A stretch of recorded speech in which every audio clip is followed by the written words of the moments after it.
अब जो अब चौथा जो स्टेप है इसके अंदर वो है सीड की डेवलपमेंट। ठीक है। अब ये जो ओव्यूल यहाँ पर पीछे आपने देखा था बना था वो डेवलप होता है इनटू अ सीड। ठीक है। तो फर्टिलाइजेशन के बाद क्या होता है, जो ओव्यूल बना है, ओव्यूल बेसिकली हम कहते हैं फर्टिलाइज्ड जो है वो एग को। ठीक है। तो ओव्यूल जो बना है उसके अंदर डेवलपमेंट होगी, उसकी ग्रोथ होगी, and ultimately it will convert itself into a seed. अब सीड जो बन गया तो ये बाहर नहीं आएगा इतनी आसानी से। इसने कुछ टाइम के लिए जो है वो ओवरी ऑफ द फ्लावर के अंदर रहना है, जो कि अल्टीमेटली क्या बन जाएगा, फ्रूट बन जाएगा। ठीक है। हम हॉर्टिकल्चर की बात कर रहे हैं, तो हॉर्टिकल्चर के अंदर आमतौर पर क्या होता है कि जो सीड्स होते हैं वो फ्रूट्स के अंदर होते हैं। ठीक है। तो जब आप फ्रूट को खाते हैं तो उसके बाद उसके सीड्स आपको नजर आते हैं। तो ये देखें, फ्लावरिंग नहीं होगी। आपने देखा है कि मैंगो को हम कहते हैं कि भाई मैंगो की फ्लावरिंग हो गई है, इसने जो है ना वो अब बूर जो है ना वो पकड़ लिया या बूर जले दें। तो फ्लावरिंग जब तक नहीं होगी तो आपकी जो है वो फ्रूट फार्मेशन नहीं होगी, ये बात याद रखें। तो फर्टिलाइजेशन के बाद क्या होता है, जो ओव्यूल बना है यानी कि जो फ्यूजन के बाद एक नया जो है वो एक साल बना है वो डेवलप हो जाएगा सीड में। अब ये सीड क्या करेगा, इसी ओवरी के अंदर जो है वो जो है ना वो मैच्योर होगा। यहाँ पर आप दोबारा आए, यहाँ पर आए, देखें ये जो गैमेटो सॉरी पोलन आया है यहाँ पर, तो अब ये बाहर थोड़ी गया है। अब इनकी फ्यूजन भी यहाँ हुई है ओवरी के अंदर। ठीक है। और इसी ओवरी के अंदर ये सीड की डेवलपमेंट होगी, और ये सीड इसी ओवरी के अंदर ही मैच्योर होगा। तो ये जब सीड इसके अंदर जो है वो मैच्योर हो जाएगा, तो अल्टीमेटली जो है वो क्या बन जाएगा, इसका फ्रूट बन जाएगा। अब फ्रूट के अंदर जो सीड है वो इसकी प्रोटेक्शन में बैठा हुआ है। ठीक है। अब जब फ्रूट, देखें फ्रूट जब तक आप कंज्यूम नहीं करेंगे या खाएंगे नहीं या उसको जो है वो निकाल के फेंकेंगे नहीं, तब तक इसकी डिस्पर्जल पॉसिबल नहीं है। तो जब तक सीड जो है वो फ्रूट के अंदर मौजूद है वो वहां पर सेफ होता है, प्रोटेक्शन में पड़ा होता है। और इसका जो डिस्पर्जल है वो वंस, जब ये जो है वो मैच्योर हो जाता है, देन जो है वो इसकी जो है वो डिस्पर्जल हो जाती है। डिस्पर अब है जो पांचवा स्टेप है इसके अंदर, सीड डिस्पर्जल। डिस्पर्जल का मतलब है इसका पखेड़ाव। ठीक है। ये फैलता कैसे, ठीक है। मिसाल के तौर पे एक जो है ना वो आम था। अब वो आम जो है वो नीचे गिरा, अब देखें उसके अंदर सीड तो मौजूद है ना। तो वो आम गल सड़ गया तो उसका सीड जो है हो सकता है कि वहां पर ही जो है ना वो बड़ा होना शुरू हो जाए। तो डिस्पर्जल के बहुत सारे मैकेनिज्म्स है। विंड भी लेके जा सकती है उनको, वाटर के साथ भी जा सकते हैं, एनिमल्स के साथ भी जा सकते हैं, और कभी कभार क्या हो जाता है, उनके पॉड्स गिरते हैं। ठीक है। मैंने आपको कुछ दिन भी समझाया था कि भाई कुछ प्लांट्स के अंदर जो पॉड्स हैं वो उनके फ्रूट्स होते हैं। अब वो फली जो है वो जहां पर गिरेगी उसके अंदर सीड्स हैं, वो फली जो है वो रप्चर हो जाएगी, सीड आपके जो है ना वो वहां पर आ जाएंगे। अब डिस्पर्जल का क्या फायदा है, देखें डिस्पर्जल हम भी तो करते हैं। हम आम खरीद के आते हैं, आम खा लेते हैं, गुठलियां फेंक देते हैं। अब ये गुठलियां पता नहीं कहाँ कहाँ जाती हैं। अगर आप इसी गुठली को जो है वो अपनी जमीन के अंदर लगा दें तो उसमें से जो है वो एक नया प्लांट आ सकता है, एक नया प्लांट डेवलप हो सकता है। तो देखिए किस तरीके का मैकेनिज्म है। पहले तो फ्लावर के अंदर जो है वो गैमेट्स बनते हैं, उसी फ्लावर के अंदर उन गैमेट्स की फिर फ्यूजन होनी है, फिर उसी फ्लावर की ओवरी के अंदर गैमेट्स जो है वो कन्वर्ट हो जाएंगे इनटू द जायगोट। जायगोट से एम्ब्रियो बनेगा, एम्ब्रियो से सीड बनेगा। अब उसी सीड से जो है वो फ्रूट बन रहा है। ठीक है। तो अब फ्रूट तो बन गया, अब फ्रूट जब बन गया तो यानी कि ये है कि आपका सीड प्रॉपरली डेवलप हो गया है और फ्रूट के अंदर बैठा हुआ है। तो अब के जो लास्ट स्टेप है वो यही है कि भाई सीड को डिस्पर्स कैसे किया जाएगा, इसको फैलाया कैसे जाएगा, इसको उस जगह तक पहुंचाया कैसे जाएगा। तो मैं डिफरेंट मैकेनिज्म से, डिस्पर्जल क्या होता है, डिस्पर्जल से ये फायदा होता है कि सीड्स जो हैं वो ऐसे जो है वो सुटेबल एनवायरनमेंट्स में जाके पहुंचते हैं जहां पर उनकी जर्मिनेशन और ग्रोथ आसानी से हो जाए। तो दिस इज द मैकेनिज्म। छठा जो स्टेप है वो है जर्मिनेशन का। अब मिसाल के तौर पे आपने कोई सीड लगा दिया, अब अगला जो स्टेप है वो है कि भाई वो सीड जर्मिनेट हो। तो जब एक मैच्योर सीड जो है उसको आप किसी भी जगह पर लगा देते हैं और उसको जब फेवरेबल कंडीशंस मिल जाती हैं जिसके अंदर मॉइस्चर आ जाता है, टेम्परेचर आ जाता है और लाइट आ जाती है, तो वो सीड क्या हो जाता है, जर्मिनेट होना जो है वो शुरू हो जाता है। यानी कि हम जिसको कहते हैं कि भाई जर्मिनेशन होना शुरू हो गई। इससे पहले तक तो बेटा सीड भी तो आपको मिले ना। अब ये जितने भी 5 स्टेप हम पढ़ के आए हैं ये सीड फॉर्मेशन के हैं। तो सीड खुद कहाँ से आता है, कैसे बना फ्रूट के अंदर, ये जो मैंने आपको चीजें पढ़ाई हैं पीछे, ये मैंने आपको एक पूरा बैकग्राउंड दिया है। हम ये कह रहे हैं कि भाई सेक्सुअल प्रोपेगेशन जो है with the help of seed होती है। तो सीड कहाँ से आता है, पहले तो ये क्वेश्चन ये एड्रेस करना था हमने कि भाई from where does the seed comes. So this is the mechanism that we are discussing right now कि भाई these are the 5 steps which are involved in the production of seed. Seed flower के अंदर बनता है, कैसे बनता है, pollens बनते हैं, पॉलेंस ट्रांसफर होते हैं स्टैमिन की तरफ, स्टैमिन के अंदर उनकी फर्टिलाइजेशन होती है, ओवरी के अंदर जो है वो एक जाइगोट बनता है, जाइगोट से फिर एम्ब्रियो बनता है, एम्ब्रियो फिर सीड में कन्वर्ट होता है, उसी सीड को वहां पर मैच्योर किया जाता है, उसमें से फिर फ्रूट बनता है। अब सीड कहाँ है, फ्रूट के अंदर है। जब आप फ्रूट खाएंगे तो सीड आपको मिल जाएगा। अब ये जो तरीका है छठा है कि भाई आपके पास सीड अवेलेबल हो गए, अब आपने क्या करना है, उनको लगाना है। उन अब ये देखें, अब आप कर रहे हैं एक्चुअली द सेक्सुअल प्रोपेगेशन, यानी कि सीड में से नए प्लांट्स को बनाने की कोशिश कर रहे हैं। तो जर्मिनेशन क्या है, जर्मिनेशन का मतलब होता है उनका जो है वो ग्रो करना, फूटना। ठीक है, सीड्स का जो जर्मिनेशन है वो 3 चीजों पर डिपेंड करता है। एक तो आपको एडिक्वेट मॉइस्चर चाहिए, सूखी जमीन में आप लगा दो सीड, जर्मिनेट हो जाए, हम भी देखते हैं, नहीं होगा, कभी भी नहीं होगा। तो उसके लिए मॉइस्चर का एडिक्वेट लेवल होना लाजमी है। दूसरा जो है वो है टेम्परेचर, टेम्परेचर चाहिए सीड को। इसीलिए तो कहते हैं कि भाई गर्मियों के फसल अलग है और सर्दियों के अलग है, इनकी जर्मिनेशन ही नहीं होगी। लेबोरेटरी कंडीशंस में फिर हम क्या कर देते हैं, इनको इंक्यूबेटर में रख देते हैं। इंक्यूबेटर में क्या होता है कि टेम्परेचर आपका कंट्रोल्ड होता है, तो वहां पर तो आप इनको जर्मिनेट करवा सकते हैं, लेकिन विदाउट लेबोरेटरी कंडीशंस कोई भी सीड जर्मिनेट नहीं हो सकता। उसको जब तक स्पेसिफिक टेम्परेचर नहीं मिलेगा वो नहीं होगा। एंड देन द जो है इम्पोर्टेंट जो है वो है लाइट। तो जब किसी भी सीड को ये 3 चीजें वाफिर मिकदार में या उसकी रिक्वायर्ड जो है वो अवेलेबिलिटी के हिसाब से मिल जाती हैं, वो सीड क्या कर लेता है, जर्मिनेट करना शुरू हो जाता है। जर्मिनेशन का मतलब क्या है कि भाई जर्मिनेशन एक ऐसा प्रोसेस है जो सीड के अंदर एम्ब्रियो मौजूद है। ठीक है, एम्ब्रियो जो मौजूद है, जैसे हम अपने वालदेन की जो है वो मदर की जो है वो बॉडी के अंदर 9 महीने तक जो है वो बैठे होते हैं। क्यों बैठे होते हैं भाई, ये 9 महीने का जो प्रोसेस है वो हमारे एम्ब्रियो से यंग वन तक का है। प्लांट्स के अंदर क्या होता है, वो एम्ब्रियो डोरमेंट फॉर्म में वहां पर बैठ जाता है। अब वहां पर अगर ग्रो कर ले तो उसी प्लांट के अंदर एक दूसरा प्लांट ग्रो हो जाएगा। तो ये सीड के अंदर जो एम्ब्रियो है ये डोरमेंट फॉर्म में पड़ा हुआ है। जब इसको आप जमीन में लगाएंगे, इसको ये फेवरेबल कंडीशंस मिलेंगी, सीड्स जो हैं वो ग्रो करना शुरू हो जाते हैं और उसमें से एक नया प्लांट डेवलप होना शुरू हो जाता है। तो this is the way how sexually propagation works.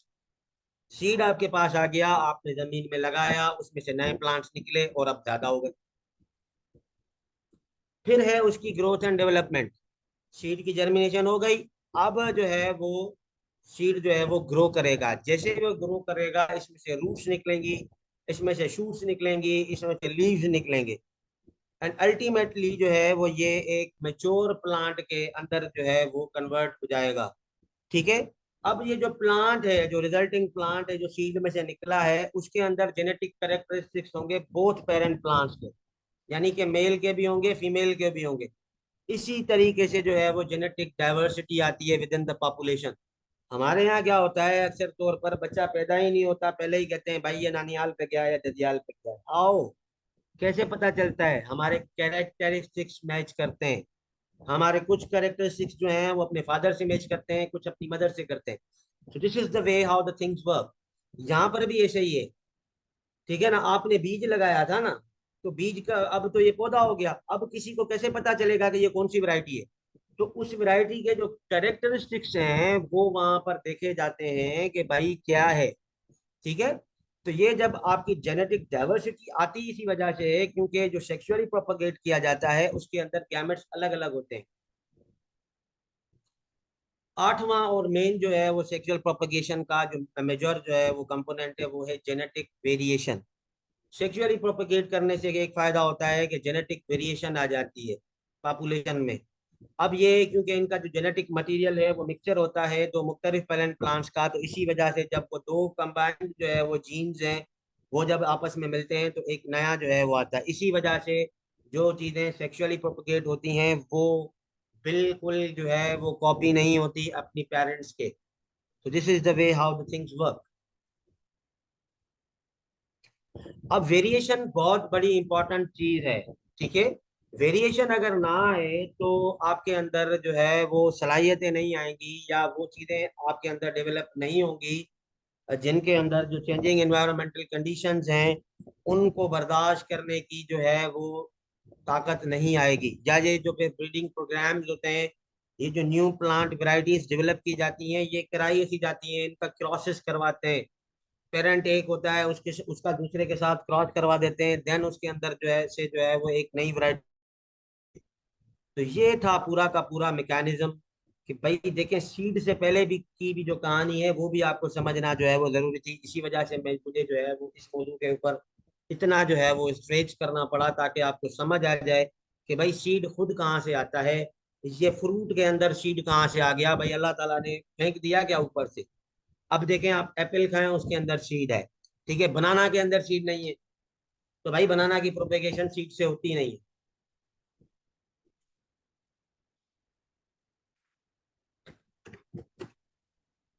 हर वो चीज जिसके अंदर सीड है उसकी जो प्रोपेगेशन होती है वो सीड के जरिए होती है। ठीक है, अब दूसरा जो मैकेनिज्म है वो है एसेक्सुअल प्रोपेगेशन। ठीक है, एसेक्सुअल इसका मतलब ये है कि इसके अंदर जो है वो सेक्सुअलिटी इन्वॉल्व नहीं होती, मतलब मेल एंड फीमेल का यहाँ पर कोई कॉन्सेप्ट नहीं है। एसेक्सुअल प्रोपेगेशन को कभी कभार ये वेजिटेटिव प्रोपेगेशन भी कहा जाता है। वेजिटेटिव प्रोपेगेशन इसको इसीलिए कहा जाता है क्योंकि इसके अंदर वेजिटेटिव पार्ट्स का इस्तेमाल किया जाता है ताकि हम नए प्लांट्स को प्रोड्यूस कर सकें। अब ये वेजिटेटिव पार्ट्स कौन कौन से हैं याद रखें, फ्लावर्स के अलावा जितनी भी चीजें एक प्लांट के अंदर होती है वो सारी वेजिटेटिव है। ठीक है, फ्लावर जो है वो प्लांट का रिप्रोडक्टिव पार्ट है। तो वेजिटेटिव प्रोपगेशन और एसेक्सुअल प्रोपगेशन एक ऐसा जो है वो मेथड है प्लांट्स को प्रोपगेट करने का जिसके अंदर हम क्या करते हैं, प्लांट्स के वेजिटेटिव पार्ट्स को यूटिलाइज करके उनमें से दूसरे प्लांट्स जो है वो प्रोड्यूस करते हैं। ठीक है, प्लांट एक फिनोमिना होती है रीजनरेशन। ठीक है, याद रखें इसको हम कहते हैं रीजनरेशन। रीजनरेशन का मतलब ये है कि कोई भी प्लांट अपना मिसिंग पार्ट रीजनरेट कर सकता है। यही वजह है कि हम क्या कर देते हैं ऑफ सीजन में अपने दरख्तों को काट देते हैं, उनकी प्रूनिंग कर देते हैं, उनको गंजा कर देते हैं, फिर भी ब्रांचेज आ जाती हैं। तो कैसे आ जाती हैं भाई, तो इस फिनोमिना को हम कहते हैं रीजनरेशन। ठीक है, अगर खुदा न खास्ता किसी इंसान का कोई बाजू कट जाए या टांग कट जाए किसी एक्सीडेंट की वजह से, तो क्या वो जनरेट रीजनरेट होती है? नहीं होती है। लेकिन प्लांट्स के अंदर जो है वो अल्लाह ताला ने ये कुव्वत दी है कि भाई वो क्या करते हैं, अपने मिसिंग पार्ट्स को रीजनरेट करते हैं। और ये जो रीजनरेशन की जो फिनोमिना है इसी को ही जो है वो यूटिलाइज किया जाता है, इसमें क्या कहते हैं आपकी एसेक्सुअल प्रोपेगेशन में।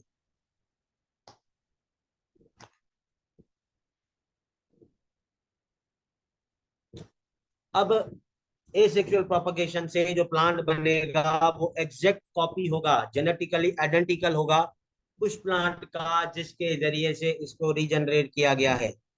फ्यू एक्सेप्शंस हैं, एक्सेप्टेशंस हैं, एक्सेप्शंस है, sorry sorry, slipping of tongue. तो एक्सेप्शंस हैं यानी कि कुछ जो है वो इसके अंदर इफ्स एंड बट्स हैं, लेकिन आमतौर पर जितने भी प्लांट्स एसेक्सुअल प्रोपेगेशन के जरिए प्रोड्यूस किए जाते हैं वो एग्जैक्ट कॉपी होते हैं, देखने में भी और जेनेटिकली भी। अब इसकी कुछ मेजर टाइप्स हैं जिसके अंदर आपकी कटिंग आती हैं, आपकी लेयरिंग आ जाती है, आपकी सेपरेशन आ जाती है, ग्राफ्टिंग आ जाती है, बडिंग आ जाती है एंड माइक्रो प्रोपेगेशन आ जाती है। हम जो आज पढ़ेंगे वो हैं तीन है। तो सबसे पहला जो एसेक्सुअल प्रोपगेशन का तरीका है वो है कटिंग, कलम लगाना, जिसको हम आम तौर पर कहते हैं। ठीक है, एक मिनट।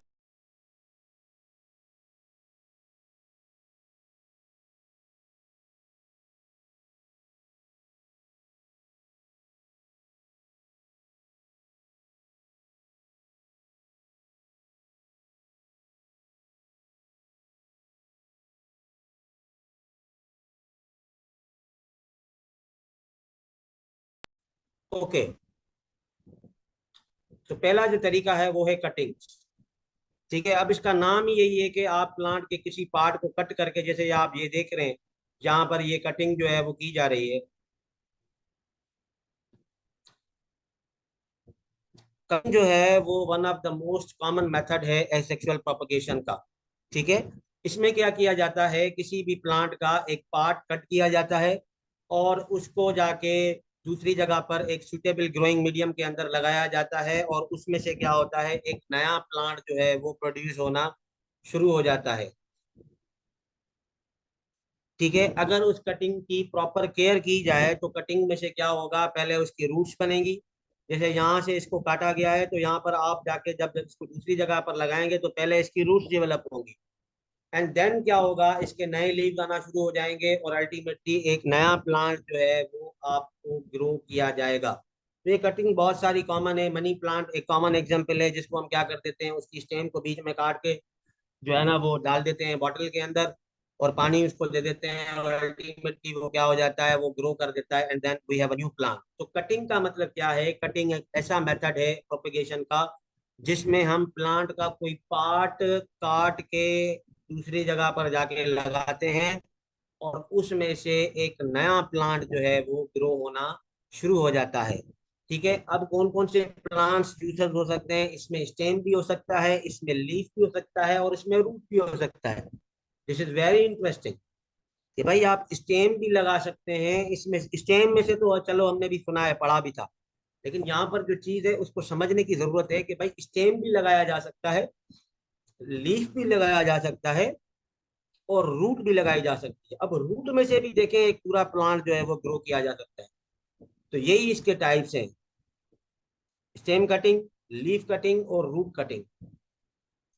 सबसे पहले जो बात आती है वो आती है कि स्टेम कटिंग। ठीक है, अब स्टेम कटिंग कैसे की जाती है, सबसे पहले तो आपकी कटिंग करने का जो ये ऐसे बच्चों वाला काम नहीं है कि आपने बस जाके जो है ना वो इसको लगा दिया काट के कहीं से भी और लगा दिया, और आप कहेंगे सर वो आपने बताया था लेकिन प्लांट तो ग्रो ही नहीं हो रहा। इसके लिए टेक्निकल चीजें इन्वॉल्व होती हैं। ये जो माली होते हैं बागों के अंदर, इनको ये सब कुछ पता होता है कि क्या करना है, कैसे करना है और कब करना है।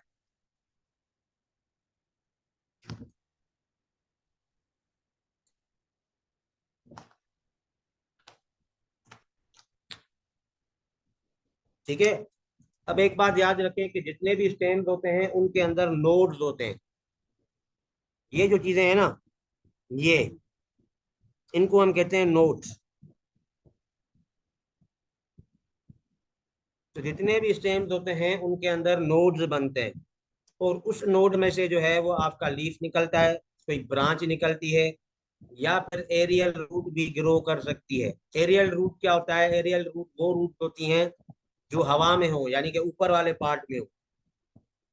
ये उन प्लांट्स के अंदर जो है वो डेवलप होती हैं जिनका जो अंडरग्राउंड सॉइल का सिस्टम है वो सही नहीं होता। ये जो आपके पीडी वाले जो चौराहे के ऊपर एक बहुत बड़ा दरख्त लगाया हुआ है, इसका नाम है ग्रेट बनियान ट्री। इसके आप देखेंगे तो यूं धागे हैं, बाल बाल से बने हुए, ये इसकी एरियल रूट्स हैं प्रैक्टिकली। तो स्टेम के ऊपर जो है वो नोड्स होते हैं। अब ये आप इस तस्वीर में देखें, ये जो चीजें हैं ये नोड्स है। ठीक है, और इन्हीं में से जो है वो आपका लीफ, कोई ब्रांच या कोई रूट जो है वो निकलता है। स्टेम की पहले जो कटिंग की जाती है। ठीक है, अब ये है कि आपको कटिंग वहां से करनी है जहां से नोड्स मौजूद है। याद रखें, आपने कोई ऐसी कटिंग कर दी जहां पे कोई नोड मौजूद नहीं था, तो फिर ग्रोथ कैसे होगी। हर जगह पर जब भी कटिंग लगाएंगे वहां पर एक चीज को ख्याल रखना है कि वहां पर नोड का होना जरूरी है, क्योंकि इसी नोड में से ही तो आगे जाके चीजें निकलेंगी।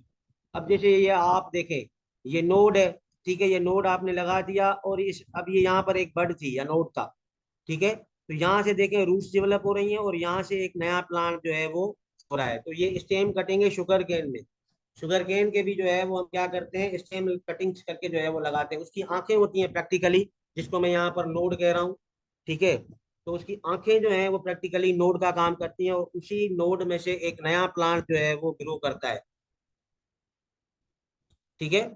तो याद रखें, कटिंग जब जो भी लगानी है, जब भी लगानी है, नोड वाली लगानी है। बगैर नोड वाली कटिंग लगाएंगे ग्रो नहीं होगा। अब ये क्या है कि भाई इस कटिंग को जब आप क्या करेंगे, सॉइल में जाके लगाएंगे, तो लोअर नोड्स जो हैं वो कवर हो जाते हैं, और अपर नोड्स जो हैं वो एक्सपोज हो जाते हैं। यानी कि अगर आपने ये वाली लगाई है, तो ये जमीन के अंदर चला जाएगा, और ये जो है वो जमीन के ऊपर रहेगा। तो नीचे वाला जो नोड है उसमें से निकलेगी आपकी रूट्स, और जो ऊपर वाला नोड है उसमें से डेवलप होगा आपका शूट, एंड अल्टीमेटली एक नया प्लांट जो है वो ग्रो कर लेगा।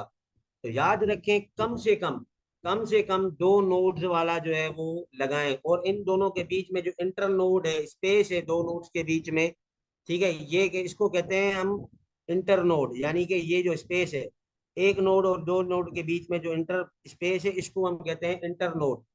इंटर नोड जो है इनका वो थोड़ा बड़ा होना चाहिए। ऐसे भी नहीं है कि आपने अगर इस वाले को लगाएंगे आप, तो क्या होगा, ये इतना सा हिस्सा जमीन के अंदर, ये इतना सा जमीन के ऊपर। तो डिफरेंस पे लगाएं थोड़ा।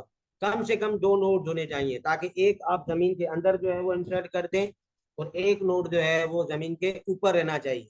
अब जो जमीन के अंदर है उसमें से निकलेंगी आपकी रूट्स, और जो जमीन के ऊपर है उसमें से निकलेंगी आपकी जो शूट्स एंड अदर मटेरियल्स। तो ये कहते हैं स्टेम कटिंग। अब इसका नाम स्टेम कटिंग क्यों है? इसका नाम स्टेम कटिंग इसीलिए रखा गया है क्योंकि इसके अंदर हम क्या करते हैं, स्टेम्स लगाते हैं कट करके।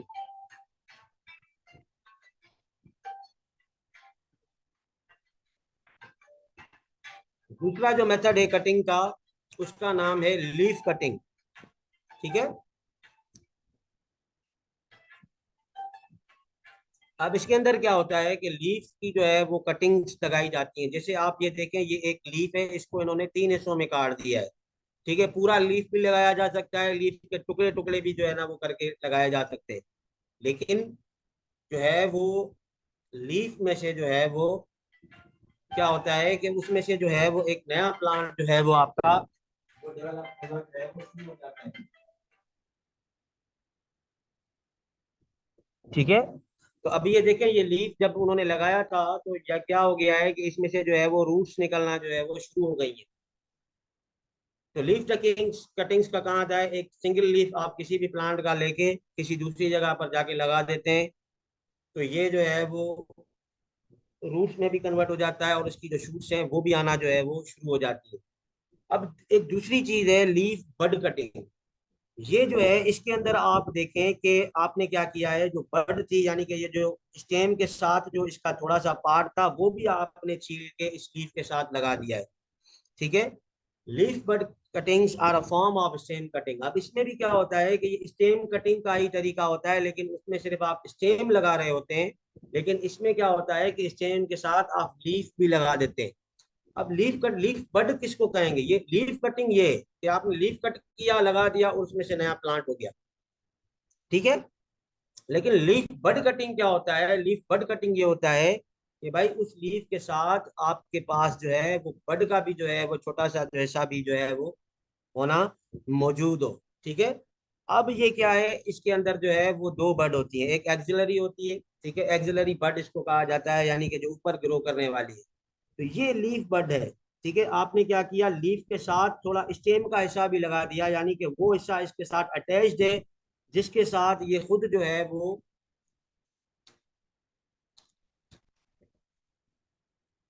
आपके स्टेम के साथ अटैच था। इस तरीके से भी जो है वो आप कटिंग के जरिए जो है ना वो प्लांट्स को जो है वो ग्रो कर सकते हैं। तीसरा और इंटरेस्टिंग मेथड है रूट कटिंग्स। अब रूट कटिंग्स में क्या करते हैं,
लॉस्ट माय इंटरनेट अगेन। आज यहाँ पर इंटरनेट का बड़ा इशू।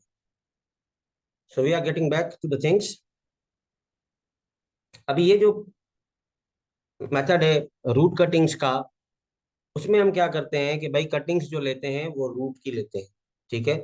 अब ये है कि रूट कटिंग्स के साथ, अब इन तीनों तरीकों से लाजमी नहीं है कि हर प्लांट जो है ना वो प्रोपिगेट किया जा सके। शुगर केन जो है वो प्रैक्टिकली आप जो है ना वो स्टेम कटिंग के साथ कर सकते हैं, लीफ के साथ भी है। कैक्टस जो है आपका, जो थर का जो है उसका आप लीफ ही लगा देते हैं काट के, उसमें से जो है वो रिजनरेट होना शुरू हो जाता है। एलोवेरा भी आई थिंक जो है वो इसी की तरीके से ही जो है ना वो ग्रो किया जाता है, उसका भी लीफ काट के लगा देते हैं गमले में। तो रूट वाले में क्या होता है, जो है वो रूट कटिंग्स में क्या होता है कि भाई कटिंग्स जो है वो रूट से ली जाती है। ठीक है। अब ये है कि भाई कटिंग्स को उन फॉर्म में लिया जाता है कि जब प्लांट जो है वो डोरमेंट हो, यानी कि मुरझा सा गया हो, and the roots contain most of the energy. इसमें ये होता है कि भाई देखें, आपने किसी चीज का जो है वो सीड लिया, उस सीड में से जो है वो आपकी थोड़ी सी जर्मिनेशन हुई, थोड़ा सा पौधा आपका बड़ा हुआ, और उस वक्त आप क्या करेंगे, इसकी रूट्स को काट के दूसरे भी बना लेंगे। तो यही जो है वो इसका जो है वो मेजर जो है वो तरीका है।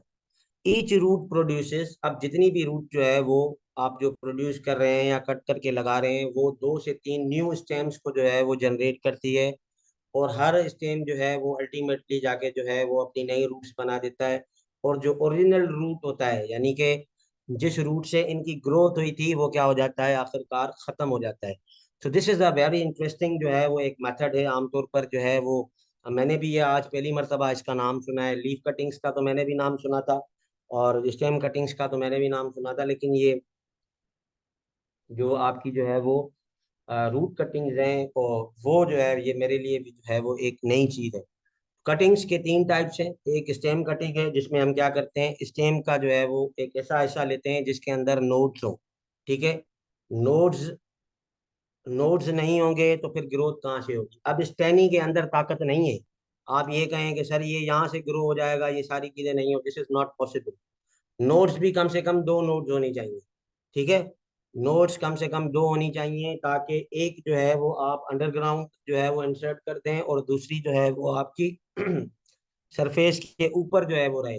अब जो अंडरग्राउंड वाली नोड है, उसमें से जो है वो आपका जो प्लांट निकलेगा उसको हम कहते हैं रूट हो जाएगी अल्टीमेटली। एंड देन जो आपका अब सरफेस जो है वो नोड है, उसमें से जो है वो आपकी शूट जो है वो बनना शुरू हो जाएगी, और इस तरीके से जो है ये एक पूरा जो है वो न्यू प्लांट जो है वो ग्रो होना शुरू हो जाएगा।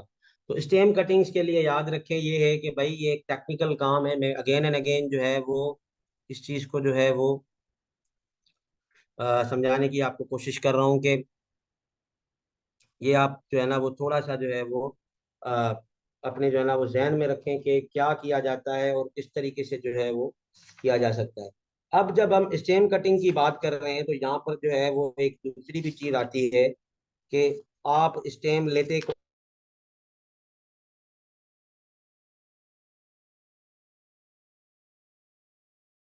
टाइप से पीछे। Ghulam Nabi, can you voice clear आ? आप में से कोई भी कंफर्म करे। जी जी बिल्कुल जय भाई, okay voice. Okay, thank you. तो अब स्टेम कटिंग्स जो हैं वो 2 या 3 टाइप्स की होती हैं। ठीक है। पहले ये होता है कि भाई डेसिडुअस हार्डवुड स्टेम कटिंग्स। पहली जो टाइप है वो यही है कि भाई डेसिडुअस ट्रीज से होगी, यानी कि वो पत्ते जो सर्दी में अपनी जो है ना वो पत्ते जो है ना वो झाड़ देते हैं। ठीक है। तो ऐसे जो deciduous stem hardwood stem cuttings हैं, उनमें हम क्या करते हैं कि भाई उनकी जो कटिंग्स बनती हैं वो लेट विंटर में बनती हैं या अर्ली स्प्रिंग में लगाया जाता है। अब ये है कि ये एक टेक्निकल टर्मिनोलॉजी है, डिटेल में जो है वो मैं नहीं जाना चाहता। आपको जो है ये पता हो कि भाई narrow leaf evergreen hardwood stem cuttings भी हैं, सॉफ्टवुड स्टेम कटिंग्स भी हैं। ये सॉफ्टवुड कटिंग ये है। ठीक है। सॉफ्टवुड में ये है कि आप ग्रीन कलर का जो आपका प्लांट होता है उसकी कटिंग लगाएं। तो बाज औकात बहुत सारे क्रॉप्स ऐसे हैं जिनके हम जो है वो गुलाब की जो कटिंग्स हैं वो ऐसे लगती हैं। कि उनको लगाया एक सीजन में जाता है, अल्टीमेटली उनकी जो ग्रोथ होती है वो जाके अगली जो है ना वो उसमें जो है ना वो जाके होती है। सो ये जो है वो इसके 2 से 3 तरीके थे जिसके जरिए से जो है वो आप करते हैं। फिर ये है कि भाई आप लीफ की कटिंग्स भी लगा सकते हैं, बहुत सारे लीफ हैं जिनको आप कट करके नए जो है ना वो गमले में लगाएंगे तो अल्टीमेटली उसमें से भी जो है वो आपका जो एक नया प्लांट है वो ग्रो होना जो है वो शुरू हो जाएगा। लेकिन एक बात का यहाँ पर आपने ध्यान रखना है कि लाजमी नहीं है कि जो आप लगा रहे हैं उसमें से निकले। ठीक है, उसके लिए फिर आपको जो है वो बड़ा जो है वो कॉम्पिटिटिवली जो है वो ख्याल भी रखना पड़ेगा। फिर तीसरी जो टाइप हमने पढ़ी है इसके अंदर वो है रूट कटिंग्स। ठीक है, रूट कटिंग्स जो हैं वो एक ऐसे जो है वो मेथड्स हैं जिनके अंदर हम क्या करते हैं, यंग रूट्स जो हैं वो कट करते हैं और उनको जाके जो है वो डेवलप करते हैं एक नए जो है वो कटिंग्स के अंदर, सॉरी, एक नए जो है वो गमले के अंदर या एक नई जगह पर। होता ये है कि भाई रूट जो है वो जिस रूट को आप प्रोपगेट करवाना चाहते हैं उसमें से 2 या 3 जो है वो नए स्टेम्स निकलते हैं और हर स्टेम के अंदर एक अपनी रूट डेवलप होना शुरू हो जाती है और अल्टीमेटली वो जो मेन रूट थी या वो रूट थी अ,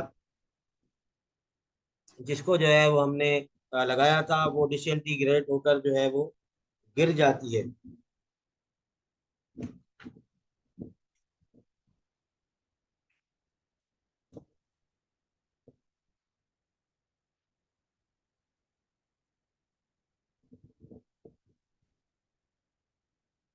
आगे जो दूसरा मेथड है इसका वो है ग्राफ्टिंग।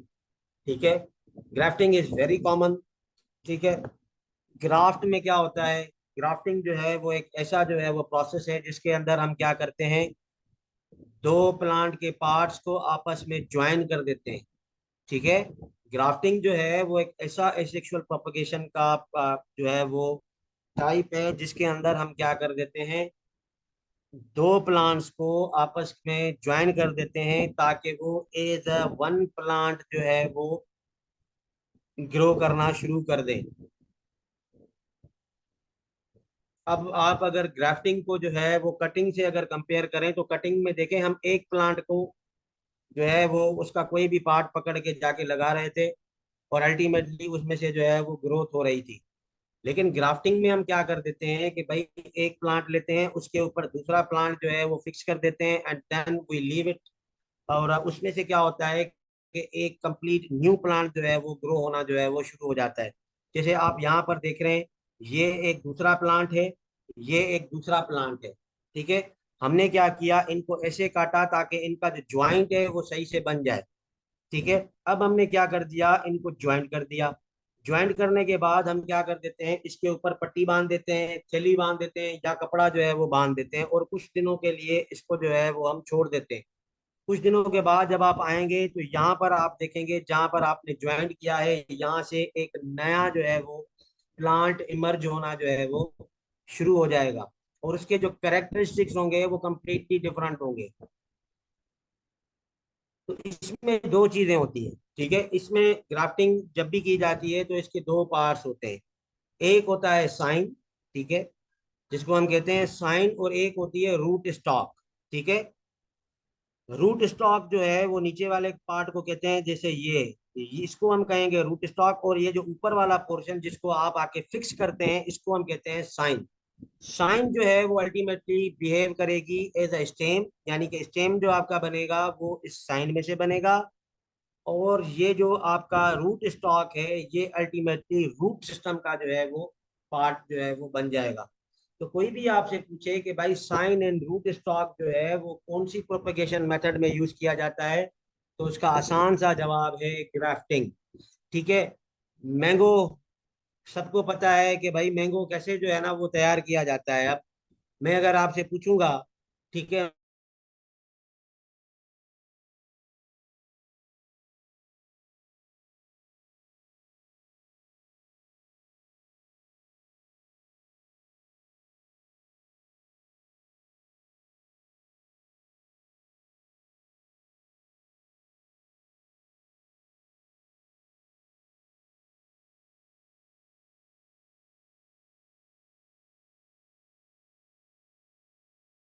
हैं उसके अंदर बर्ड्स बर्ड्स का होना जो है वो बहुत जरूरी है। और साइन की जो लेंथ है वो सेवरल इंचेस तक होनी चाहिए। ऐसे भी नहीं है कि आप एक छोटा सा बच्चे का टुकड़ा लेकर आके इसमें लगा दें। इसकी जो है वो कुछ इंचेस में जो है वो होनी चाहिए। और एक साइन के अंदर 3 से 4 बर्ड का होना जरूरी है।